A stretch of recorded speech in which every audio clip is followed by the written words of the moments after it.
আজকের পৃথিবীর সবচাইতে আলোচিত এবং ঘটনাবহুল ভূখণ্ডসমূহের অন্যতম হলো সিরিয়া। একজন মুসলমানের কাছে মক্কা এবং মদিনার পরে তৃতীয় সবচেয়ে গুরুত্বপূর্ণ এবং পবিত্রতম ভূখণ্ড হলো সিরিয়া। কারণ রাসূল করিম সাল্লাল্লাহু আলাইহি সাল্লামের বহু তাৎপর্যপূর্ণ ভবিষ্যৎবাণী রয়েছে সিরিয়াকে কেন্দ্র করে। আজকের সিরিয়ার প্রাচীন এবং ঐতিহাসিক নাম ছিল শাম। এই শামকে কেন্দ্র করে যতগুলো বর্ণনা হাদিসের কিতাবসমূহে পাওয়া যায়, সেই শামের সীমানা অবশ্য আজকের সিরিয়া থেকে বেশ খানিকটা বিস্তৃত এবং বড় ছিল।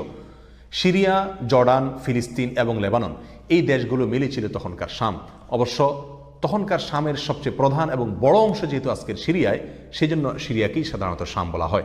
শাম বা সিরিয়ার প্রধান এবং অন্যতম বৈশিষ্ট্য হলো যুগে যুগে আল্লাহ সুবহানাহু ওয়া তাআলার পক্ষ থেকে বিভিন্ন নবী রাসূল যে সারা পৃথিবীতে এসেছেন, তাদের সবচেয়ে বড় অংশ এবং সবচেয়ে বেশি সংখ্যক নবী রাসূল এসেছেন এই শাম বা সিরিয়া।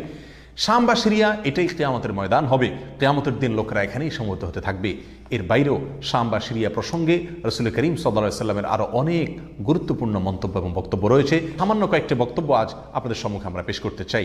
তার মধ্যে এক নম্বর হলো সহিহ বুখারীতে বর্ণিত হয়েছে, নবী আলাইহিস সালাম বলেছেন, লা তাযালু তায়ফাতুম মিন উম্মতি মানসুরিন লা ইয়াদুররুহুম মান খাযালাহুম হাত্তা তাকুমাস সাআ। অর্থাৎ আমার উম্মতের মধ্যে একটা বিশেষ শ্রেণী, বিশেষ কিছু লোক থাকবে, একটা দল থাকবে যারা সত্যের পক্ষে লড়াই করতে থাকবে, আল্লাহর সাহায্য তাদের সঙ্গে থাকবে এবং তারা এই সত্যের পক্ষের লড়াইকে অব্যাহত রাখবে কিয়ামত কায়েম হওয়া পর্যন্ত।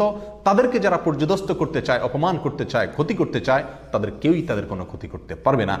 এই হাদিসে নবী আলাইহিস সালাম যে দলটির কথা বলেছেন, যারা সাহায্য প্রাপ্ত হবেন আল্লাহর পক্ষ থেকে এবং যারা অটল অবিচল থাকবেন সত্যের উপরে কিয়ামত পর্যন্ত, যাদেরকে কেউ অপদস্থ করতে পারবে না, সেই দলটি কারা এবং তাদের অবস্থান কোথায় হবে, এই প্রসঙ্গে সহিহ বুখারীতে নবী আলাইহিস সালামের একাধিক সাহাবায়ে কেরামের মন্তব্য রয়েছে, যারা বলেছেন যে এখানে যে দলটির কথা বলা হয়েছে তারা হলেন সিরিয়ায় অবস্থানকারী হবেন এবং এটা হবে কিয়ামতের ঠিক আগ মুহূর্তে। তাবরানীর এক বর্ণনা নবী আলাইহিস সালাম নিজেও বলেছেন আল্লাহর সাহায্যপ্রাপ্ত সেই দলটি থাকবে সিরিয়ায় বা শামে। সিরিয়া প্রসঙ্গে দ্বিতীয় হাদিসটি বর্ণিত হয়েছে সহিহ বুখারীতে।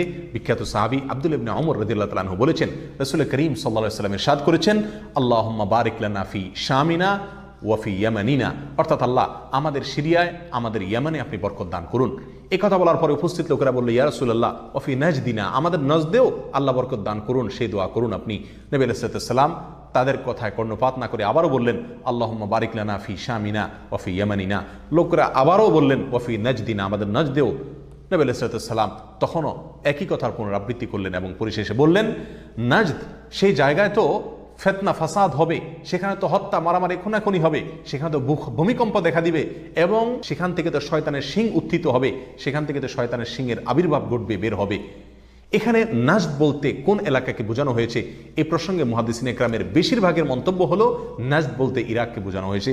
নাজদ বলা হয় উঁচু অঞ্চলকে, আরবের বিভিন্ন অঞ্চলকে নাজদ বলা হয়। হেজাজ এটাকেও নাজদ বলা হয়, যেটা সৌদি আরবের ভিতরে, আর ইরাককেও নাজদ বলা হয়। সহিহ বুখারীর বিশ্ববিখ্যাত ব্যাখ্যাতা আল্লামা কিরমানী রাহিমাহুল্লাহ এবং আল্লামা খাত্তাবী রাহিমাহুল্লাহ এবং আল্লামা ইবনে আব্দুল বার রাহিমাহুল্লাহ সহ অনেক বড় বড় মুহাদ্দিসিন ইকরাম এবং হাদিসবিদগণ মন্তব্য করেছেন যে হাদিসের শেষ অংশে নবী আলাইহিস সালাম যে নাজদ প্রসঙ্গে মন্তব্য করেছেন, সেখানে নাজদ বলতে ইরাককে বোঝানো হয়েছে।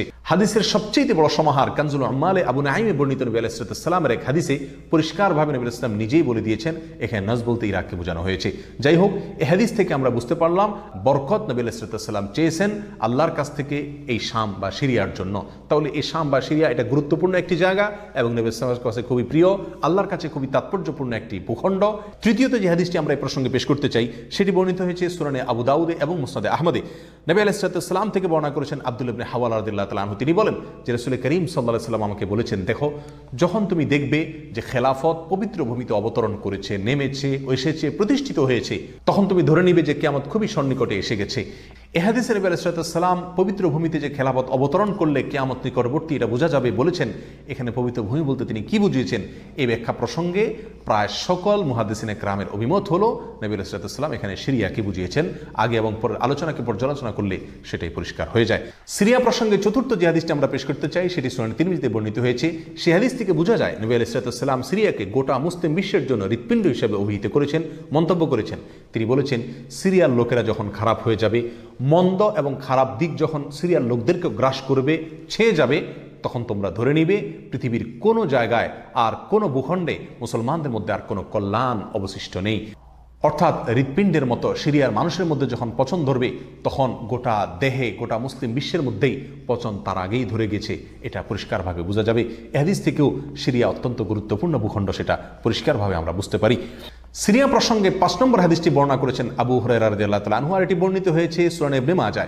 নবী আলাইহিস সালাতু ওয়াস সালাম বলেছেন, একটা সময় আসবে যখন গোটা বিশ্বে বড় বড় যুদ্ধ বিগ্রহ সংগঠিত হবে, বিশ্বজুড়ে যখন বড় বড় যুদ্ধ দেখা দিবে, তখন মাওয়ালিদের অর্থাৎ নওমুসলিমদের একটি দল আল্লাহর পক্ষে, সত্যের পক্ষে, আল্লাহর দ্বীনের জন্য লড়াই করতে থাকবে এবং তখনকার আধুনিক যত অস্ত্রশস্ত্র এগুলিতে তারা সজ্জিত থাকবেন এবং সত্যের পক্ষে লড়াই করতে থাকবেন।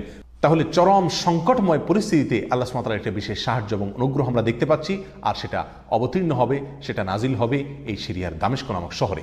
নাম্বার 6, সিরিয়া প্রসঙ্গে নবী আলাইহিস সালামের আরেকটি তাৎপর্যপূর্ণ ভবিষ্যদ্বাণী রয়েছে, যেটি বর্ণিত হয়েছে সহিহ মুসলিমে। বর্ণনা করেছেন সাহাবী নওয়াস ইবনে সুমআন রাদিয়াল্লাহু তাআলা আনহু। তিনি বলেছেন, নবী আলাইহিস সালাম একবার দাজ্জাল প্রসঙ্গে দীর্ঘ এবং বিশদ আলোচনা করলেন। একটা পর্যায়ে এসে তিনি বললেন, কিয়ামতের পূর্বে আল্লাহর নবী ঈসা আলাইহিস সালাম যে আসমান থেকে অবতরণ করবেন পৃথিবীতে, তিনি অবতরণ করবেন মূলত সিরিয়ার দামেস্ক নামক শহরের, বর্তমান যে রাজধানী সেই দামেস্ক শহরের পূর্ব অঞ্চলের একটি উঁচু এবং সাদা মিনারায় তিনি অবতরণ করে দুনিয়াতে আসবেন। এসে সারা পৃথিবী জুড়ে তাণ্ডব চালানো দাজ্জালের বিরুদ্ধে তিনি লড়াই করবেন এবং সিরিয়ার এই লুদ নামক জায়গায় তিনি দাজ্জালকে হত্যা করবেন। একজন মুসলমানের কাছে যে সিরিয়ার ভূখণ্ডটি অত্যন্ত তাৎপর্যপূর্ণ তা পরিষ্কারভাবে হাদিসের মাধ্যমে ফুটে ওঠে। নাম্বার 7, তিরমিজি বর্ণিত এক হাদিসে আসছে নবী আলাইহিস সালাম ইরশাদ করেছেন, কিয়ামতের পূর্বে ইয়েমেনের হাজরামাউত নামক শহরে সেখানে আগ্নোৎপাত দেখা দিবে, আগ্নেয়গিরি দেখা দিবে এবং সে আগুন মানুষকে ধাওয়া করতে থাকবে।